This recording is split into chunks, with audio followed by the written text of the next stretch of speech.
His rival sneered, "She's hot." Ruthless Mafia boss claimed a struggling single mom as his own. Hello everyone. Before we begin today's story, I have a small favor to ask. Please hit subscribe and turn on the notification bell so you never miss our channel's new videos. It's quick, free, and the best way to support us in bringing you more dramatic stories. Your support means the world to us. Where are you watching from? Drop your city or country in the comments below. Thank you very much. And now, let's return to our main character. Emily Carter had learned to move quietly through rooms where she didn't belong. At 32, she carried exhaustion the way other people carried handbags, close and necessary. The upscale charity dinner at the downtown hotel smelled of polished wood and expensive cologne, a world away from her small apartment and the chipped kitchen table where her 6-year-old daughter Lily did homework. Emily adjusted the simple black uniform she'd been given for the night, checked that her phone was still tucked safely in her apron pocket, and reminded herself that this shift meant groceries, gas, and one less worry for the week. Around her, conversations floated in low, confident tones, measured in stock tips and real estate deals, the kind of talk that never mentioned late fees or daycare schedules. She kept her head down, focused on carrying trays steady and smiling when spoken to, even as her feet ached inside sensible shoes after hours of standing. Then the room subtly changed. It wasn't loud or dramatic, just a shift in attention, like a sudden drop in temperature. Men straightened, voices lowered. Emily glanced up by instinct and saw Dominic Hale enter through the main doors. He wasn't flashy, didn't wear jewelry or announce himself, but there was a gravity to the way people made space for him, a quiet certainty that he belonged anywhere he stood. Emily didn't know his name yet, only that his presence made the room feel organized around him, as if invisible lines had snapped into place. She looked away quickly, reminding herself that powerful men were none of her concern, and returned to her work. That was when Victor Russo laughed. It was a sharp, careless sound, meant to be heard. Emily was passing their table when his voice cut through the hum of the room, casual and unkind, commenting on her appearance with a sneer that landed like a slap she couldn't respond to. "She's hot," he said, the words dripping with entitlement, followed by a remark about single moms that drew a few uncomfortable chuckles from the men around him. Emily felt heat rush to her face, not embarrassment, but anger she had learned to swallow long ago. She kept moving, eyes forward, because stopping would only give the moment more power. What she didn't see was Dominic Hale's gaze lifting, sharp and still, fixing on Victor with an expression that erased humor from the table. Dominic didn't raise his voice. He didn't react at all at first. He watched Emily walk away, noted the tension in her shoulders, the way she checked her phone as if measuring time and heartbeats, and then he looked back at Victor. The silence that followed stretched thin, uncomfortable, the kind that made men shift in their seats. When Dominic finally spoke, it was calm, almost conversational, yet it carried enough weight to still the entire table. "She's mine," he said, not looking at Emily, not seeking approval, stating a fact as if it had always been true. The room seemed to exhale at once. Victor's smile faltered, replaced by something tighter, more cautious, as if he'd misjudged a step and realized the ground beneath him wasn't solid anymore. Emily felt the words before she understood them, a strange mix of fear and something unfamiliar, like being seen without being exposed. She didn't turn back, didn't know what it meant yet, only that whatever had just happened, her night had shifted in ways she couldn't have predicted, and the life she'd been quietly struggling to hold together had just brushed against a force that didn't take insults lightly and never made empty claims. Emily did not hear the rest of the conversation behind her, but she felt the change in the air as clearly as a sudden pressure drop before a storm. The back of her neck prickled, the way it always did when something important shifted without her consent. She finished serving the table near the windows, forced her hands to stay steady, and reminded herself that this was just another night, just another room she would leave behind when her shift ended. Still, the words echoed in her head, low and certain, cutting through her thoughts no matter how hard she tried to ignore them.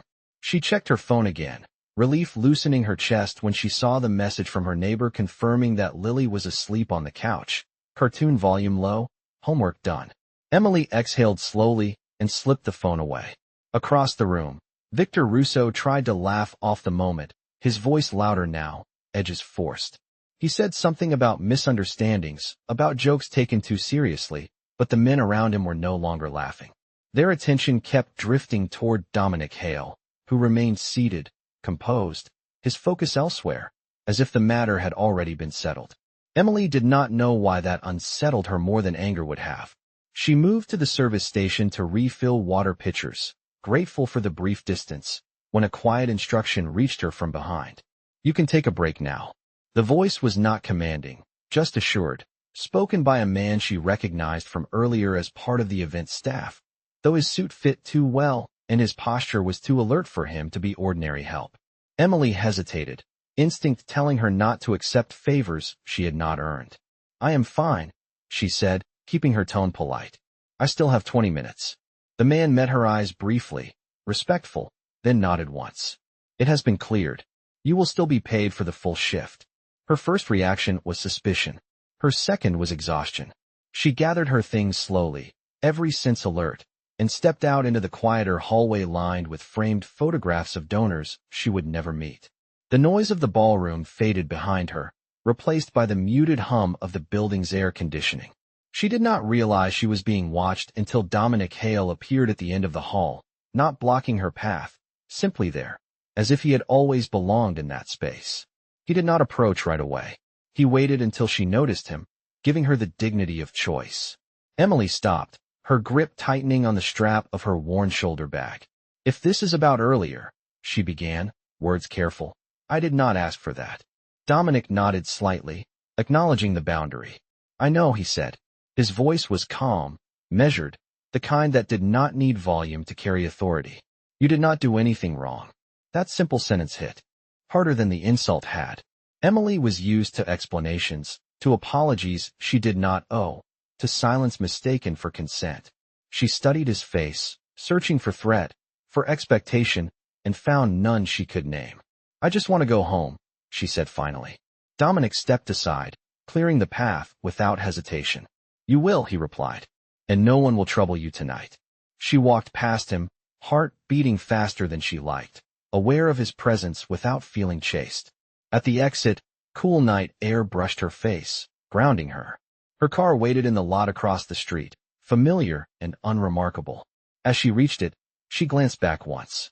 Dominic was still there, watching not her body, but the space around her, as if measuring risks she could not see.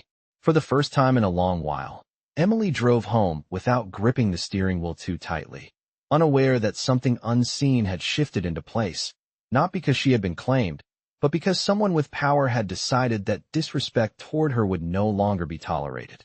The next morning arrived without ceremony, sunlight slipping through the thin curtains of Emily's apartment and landing on the kitchen counter she had wiped down the night before. Lily was already awake, sitting cross-legged on the floor with a bowl of cereal balanced carefully in her lap, humming to herself as she lined up crayons by color. Emily watched her for a moment, letting the normalcy settle her nerves. The night before felt unreal now, like a scene she had watched through glass instead of lived. She brewed coffee, the cheap kind she bought in bulk, and checked the clock, calculating bus times and school drop-off with practiced precision. By all measures, her life had not changed. She still had bills to pay, shifts to pick up, and a daughter who needed her steady and present. Yet as she walked Lily to school, she noticed a dark sedan parked across the street, engine idling, driver unreadable behind tinted glass. It did not follow them. It did not approach. It was simply there, and when Emily glanced back again after dropping Lily off, it was gone. She told herself it was nothing. She spent the afternoon working a lunch shift at a small diner near the bus station, the kind of place where regulars knew her name, and asked about Lily's spelling tests. Life folded back into its familiar shape, but small things felt different. A supplier who usually argued over every invoice accepted her manager's terms without complaint. A man who had once lingered too long at the counter avoided her eyes entirely. Emily did not connect the dots, but somewhere in the city, Victor Russo was very aware that eyes were on him. The joke he had made the night before no longer felt clever. Calls went unanswered. Meetings were postponed. Invitations dried up. Nothing overt happened, nothing that could be pointed to or explained, only a quiet tightening around his influence that made him feel suddenly exposed. Dominic Hale did not need to say anything more. He sat in his office later that day, reviewing reports with calm efficiency, listening as his people spoke in careful, neutral tones about shifting alliances and cooled tempers. His mind returned briefly to Emily, to the way she had stood her ground without raising her voice, to the instinctive way she had protected her child even when exhausted. He instructed one of his men to ensure her route home stayed clear, nothing more. No interference. No display. Just distance maintained with intention.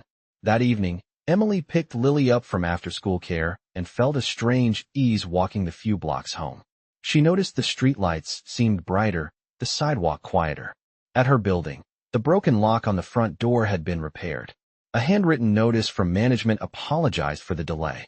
Emily frowned at it, suspicion flickering, then tucked Lily into bed later and kissed her forehead, deciding not to borrow worry before it was necessary. As she cleaned the kitchen, her phone buzzed with an unknown number. She stared at it for a long moment before answering. "Miss Carter," a familiar calm voice said. "This is Dominic Hale. I wanted you to know that what happened last night will not follow you into your life." Emily closed her eyes, steadying herself. "I did not ask for protection," she replied carefully. There was a pause, respectful.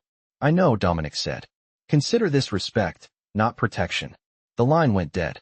Emily stood alone in her kitchen, phone warm in her hand, realizing that for the first time in years, someone powerful had drawn a line not to own her, but to keep others from crossing it. Emily did not sleep well that night. Not because of fear, but because her mind kept circling the same unfamiliar thought, the idea of being acknowledged without being diminished. The following days unfolded with a quiet precision that unsettled her more than chaos ever had. Her routine stayed the same on the surface. Wake Lily at 7. Pack lunch with apple slices and peanut butter. Walk her to school. Catch the bus to work. Smile when required. Yet the city felt subtly recalibrated around her.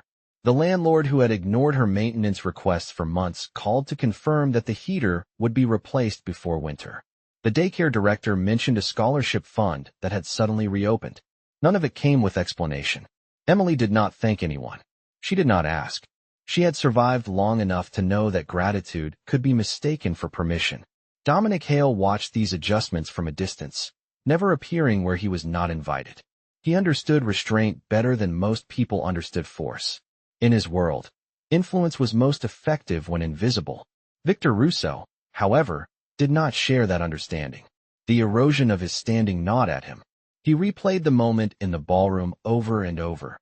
The way Dominic had spoken without raising his voice. The way the room had aligned itself accordingly.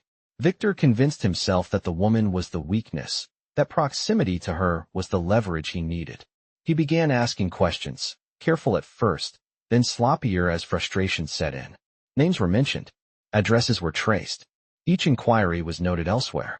Emily sensed the tension before she saw it. One afternoon, as she waited at the bus stop after her shift, a man she did not recognize stood too close, pretending to check his phone. She moved a step away. He moved too. Her pulse quickened, but she did not panic. She had learned to read small signs. When the bus arrived, the man hesitated, then stepped back, eyes flicking down the street as if warned by something unseen. That evening, Dominic received a brief report. He did not react outwardly. He did not need to. He made a single call, his tone even, reminding Victor that curiosity carried consequences, especially when directed at someone under his regard. The message was clear without being explicit. Emily's phone rang later that night, a number she now recognized. "I will not have my life managed," she said as soon as Dominic spoke. He accepted the rebuke without defensiveness. "I am not managing you," he replied. "I am setting boundaries around others." Emily closed her eyes, weighing the distinction. "I can take care of myself," she said. Dominic's response was immediate and sincere. "I know you can." The respect in his voice was not performative. It was an acknowledgement of fact. The next day, Emily ran into Victor Russo by accident at a coffee shop near the school. He smiled too quickly, his eyes scanning the room. "Small world," he said. Emily met his gaze calmly. "It is," she replied, then turned away, uninterested. Victor left without ordering. That encounter ended whatever plans he had been forming. He understood now that the line Dominic had drawn was not symbolic. It was enforced quietly, consistently, without spectacle. For Emily, the encounter marked something else. As she walked Lily home that afternoon, hand warm in her own, she realized she was not shrinking anymore. She was still cautious, still careful, but she no longer felt like prey navigating a city of teeth.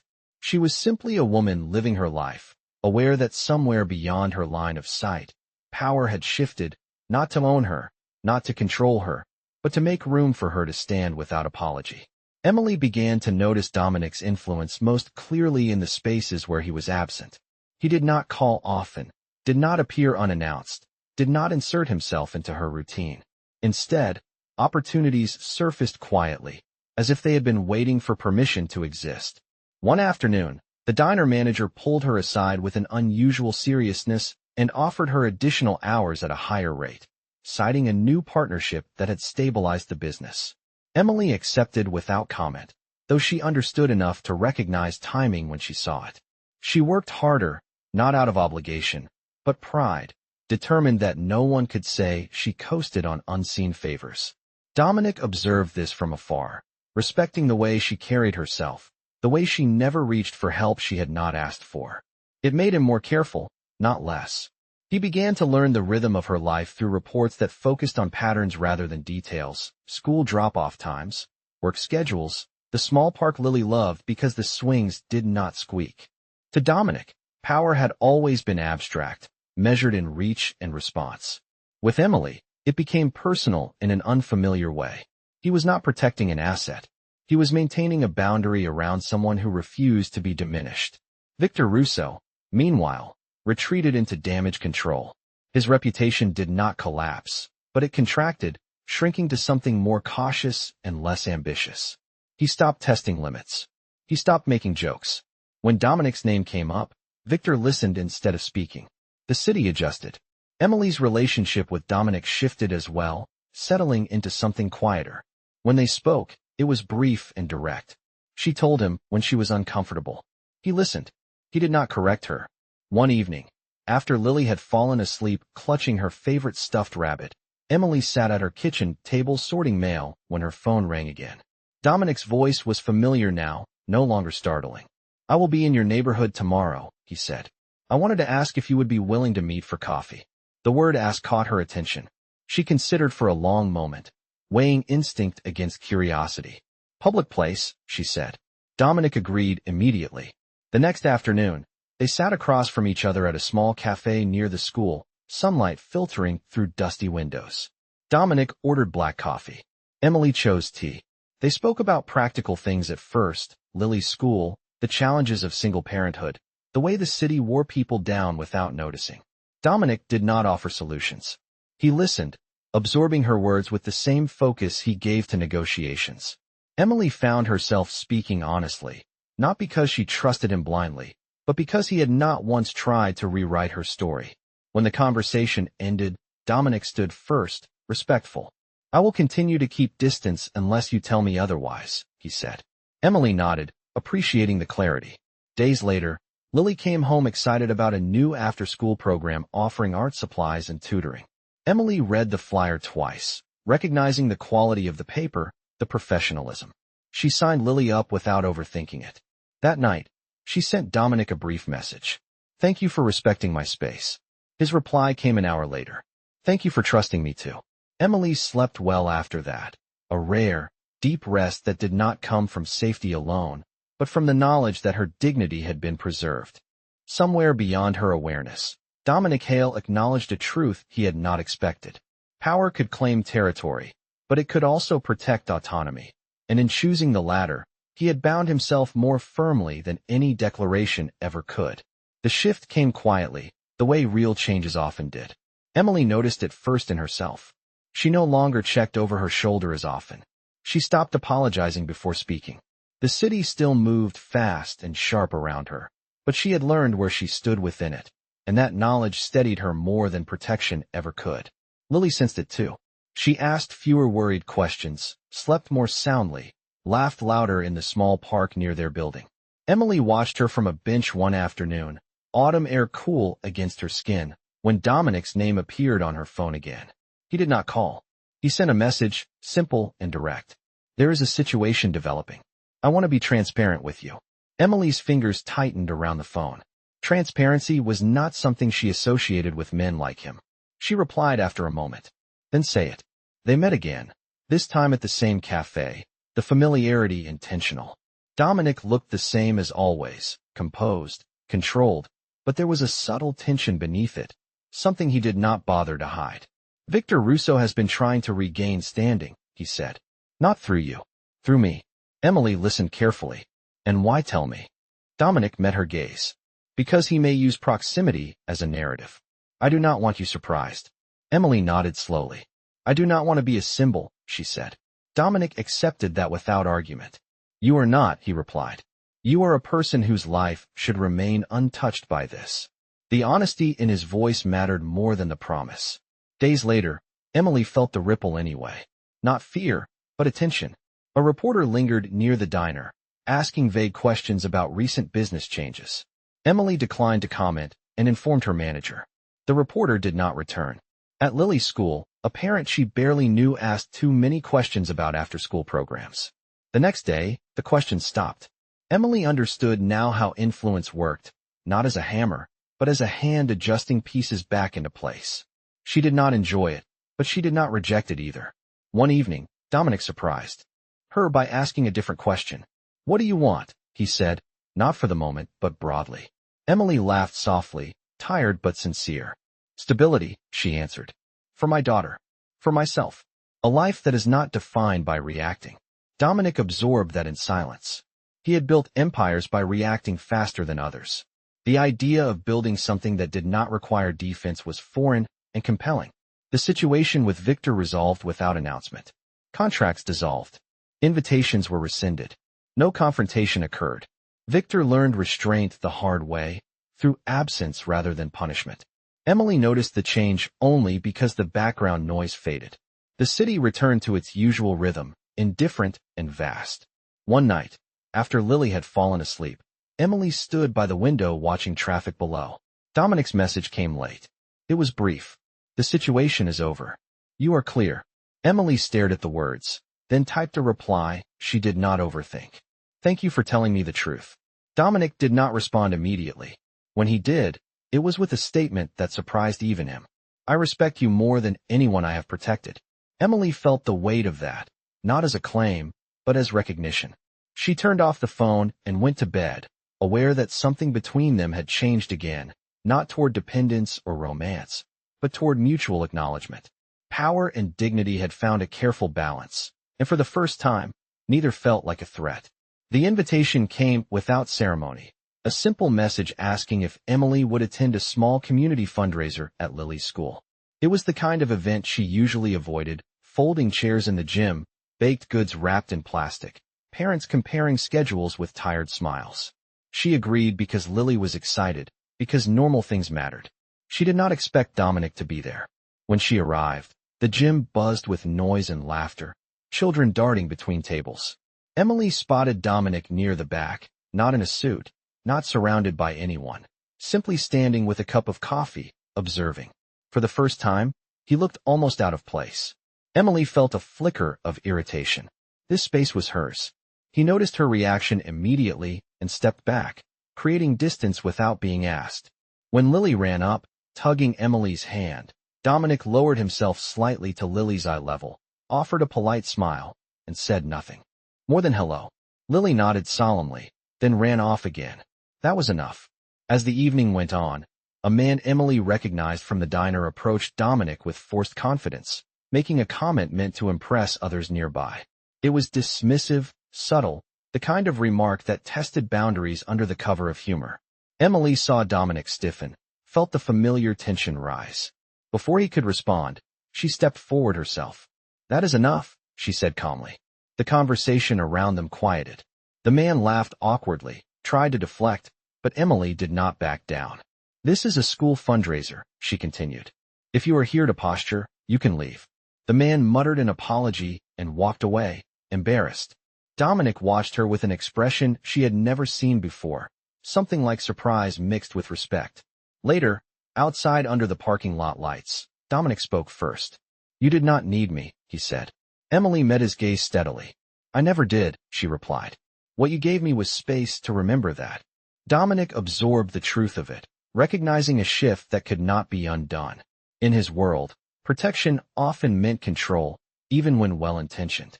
Emily had shown him another way, one that did not weaken his authority, but refined it. Days passed. The city continued its rhythm.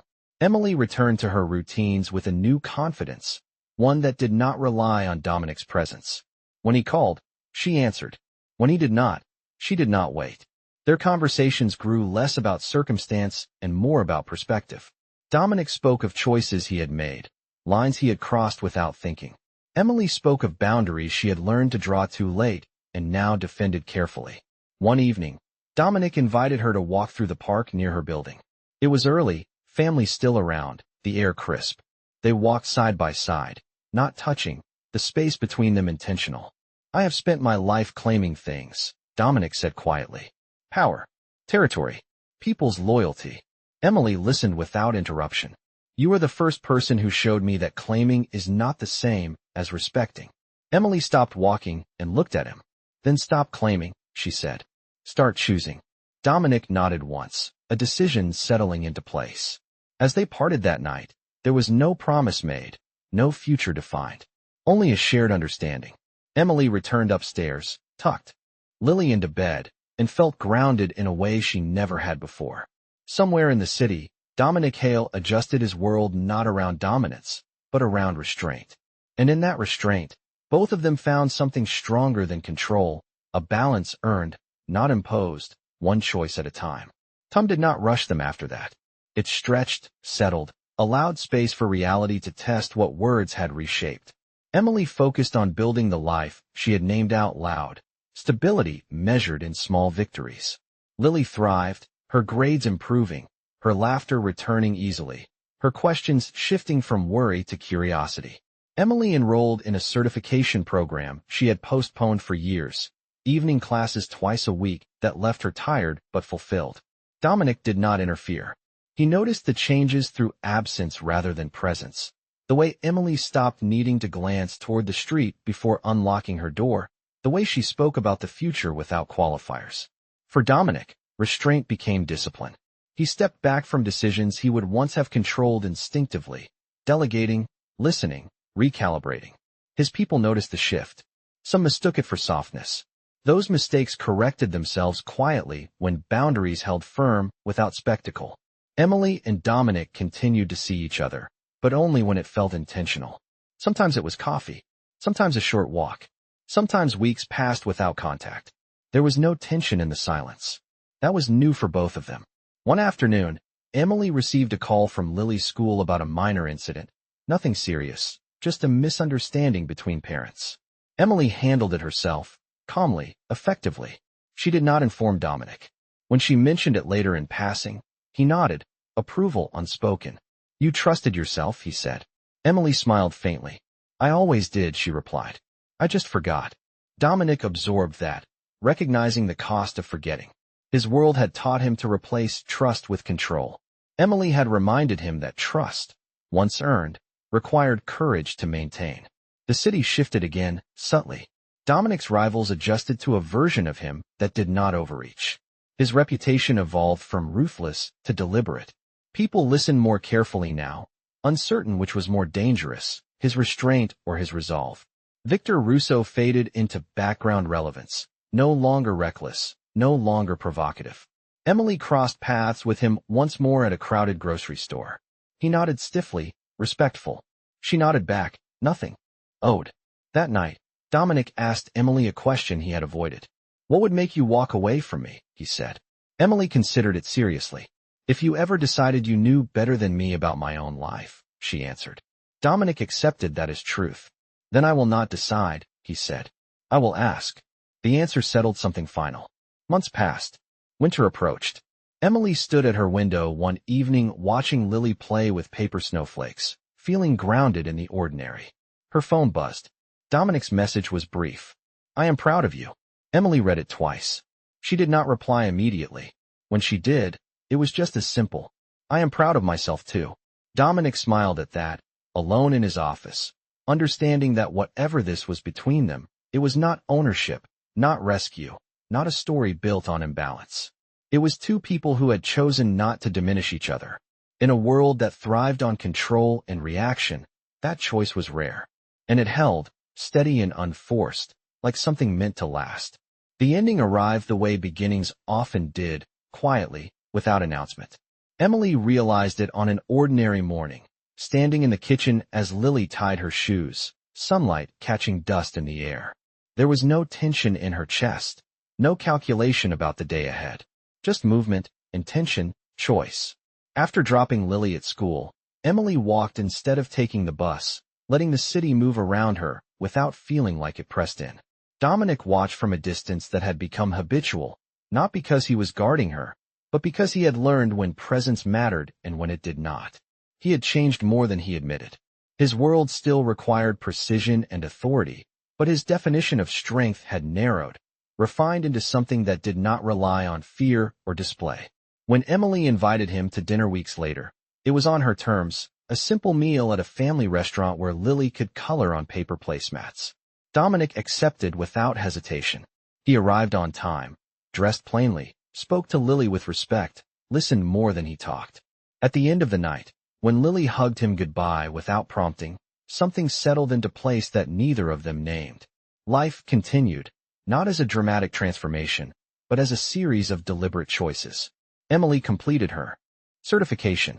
She accepted a better position with consistent hours. She paid her bills without dread. Dominic remained part of her life, not as a protector standing in front, but as a presence beside her, careful never to step ahead. When challenges came, and they did, Emily faced them first. Dominic stood ready only if asked. The city learned their shape. No rumors lingered. No lines were crossed. Victor Russo moved on, no longer relevant. One evening, months later, Emily and Dominic stood on her balcony, watching Lily sleep through the open door, peaceful and unaware of the forces that had once brushed too close to her life. "I never thanked you," Emily said, not turning toward him. Dominic shook his head. "You did not owe me thanks," he replied. "You showed me restraint is a choice." Emily smiled slightly. "And you showed me respect does not have to be loud." They stood there, not touching, not needing to. In a world that thrived on claiming and conquering, they had chosen something quieter, something harder. Emily had not been saved. Dominic had not won. Instead, a woman had reclaimed her space, and a man who once ruled through dominance had learned to stand within boundaries he chose. The city kept moving, indifferent and vast, but within it, one story ended not with possession or promise, but with balance. And that balance held, steady as breath, unclaimed, undeniable, earned.